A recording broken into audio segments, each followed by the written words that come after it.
Toastmasters. My name is Jarsonbeck, and I thank you so very much for the consideration of having me mentor or guide or give my ideas about what I think is funny as you write and perform your humorous speeches.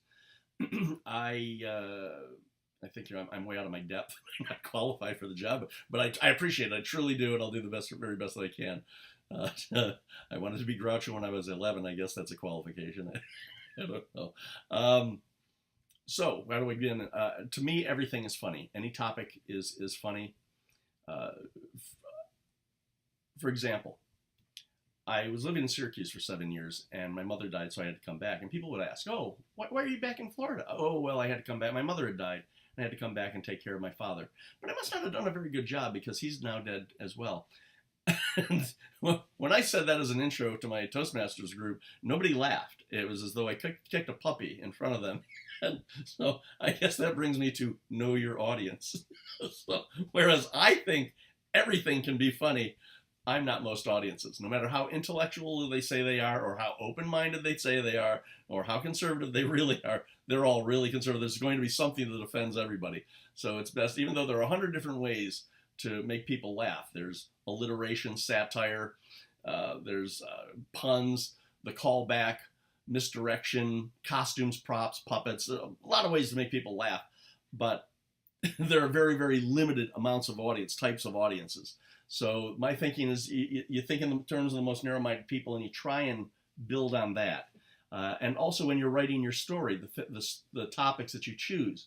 I went with a bike ride more so than a semi-truck ride because most everybody's been on a bicycle before. They can relate to it, the discomfort of the seat as you get a little older, as opposed to a Corvette or a rocket ship or a dragster or something.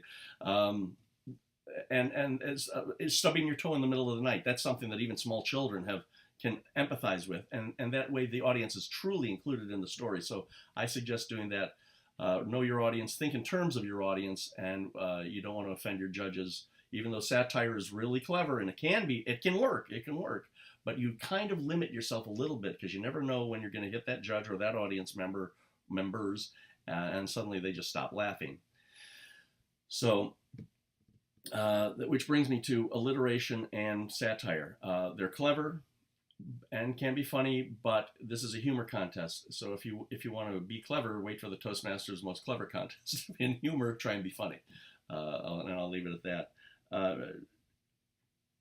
And be yourself.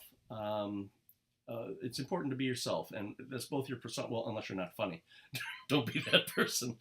Learn to be funny. Put on an accent, put on a costume, and be funny. Be somebody. Whatever you're comfortable with your speech. And as you're writing your speech, you may decide that a different type of an accent or a completely different persona would deliver your lines a little bit better. You never know how, without trying, which will bring me about filming, but I'll get back to that. So where was I? And the words that you choose. Now, when I did the first 55 seconds of my speech is about my narrative about this bike ride on a hilltop. I promise you, I used a thesaurus for that thing. It's not that I didn't know the words, but being that I waited till the last minute to write the speech, because I just wasn't inspired at all, I needed to get to these words as quickly as I could, and I wanted to be very specific and use as descriptive a word as I could without going too far over, because it was, as I'm reading, I'm already like 300 words in to this description. But yeah, I used a thesaurus, but I was still myself because they were words that I was familiar with, I knew the meaning of, and I knew how to pronounce. So yeah, whatever makes it more comfortable for you. That way, even if you miss a line, you're not throwing yourself off on stage, because it's your work, it's your speech, it's your persona. This is your baby. This is you're the one developing this, so you should know.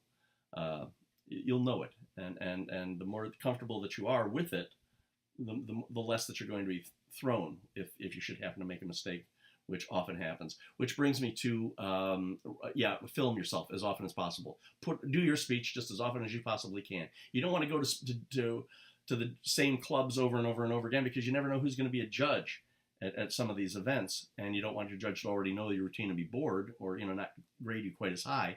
So, but there are open mic nights that you could go to, indie music things and poetry slams. Go in between those. Break up the monotony of that stuff. audience, I think, is going to really appreciate it. Plus, it's a brand new audience, and you can see what works with some groups and what doesn't with others. And watch these things often, and don't be afraid to edit and critique yourself, and look at your body language and say, oh, I didn't do that there. I should have done it. It worked better here. The audience reacted better there.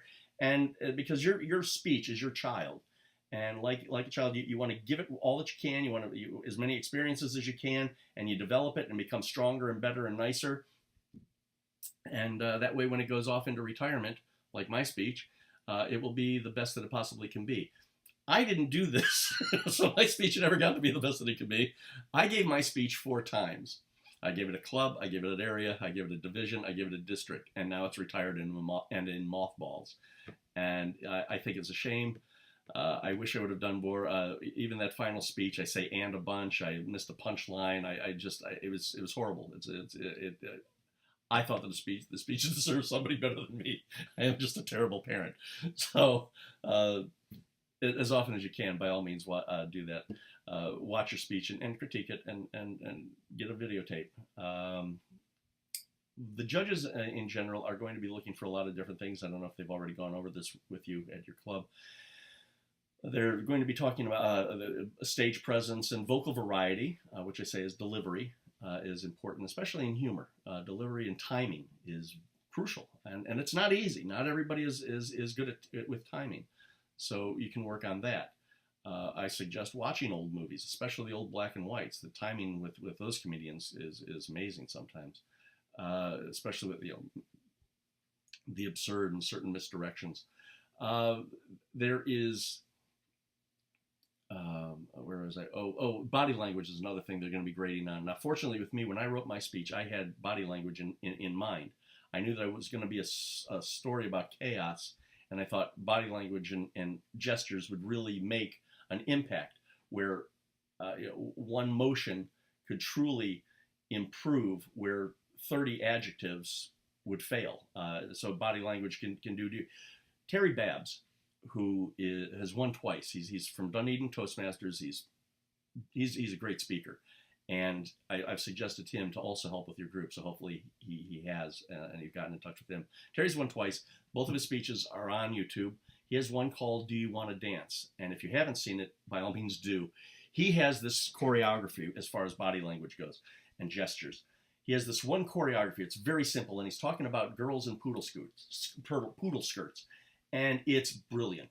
It's very simple. It's easy, but it enhances the point that he's trying to make. I've seen that speech 30 times if I've seen it once, and I laugh just as hard now at the 30th time watching it as I did the first time watching it.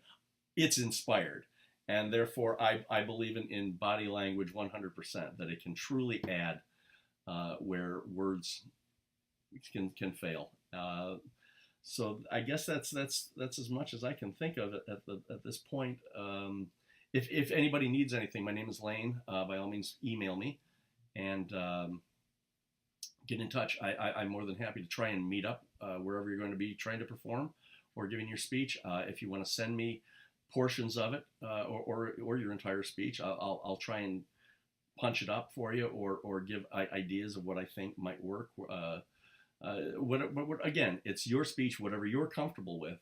But I am here to guide you wherever you want, because I love to laugh, and even in the face of death, I love to laugh. So that's about it. I thank you so very much for this opportunity, and I hope to see everybody in the contests, and it'd be nice to see your club as you're practicing before area. Thank you very much.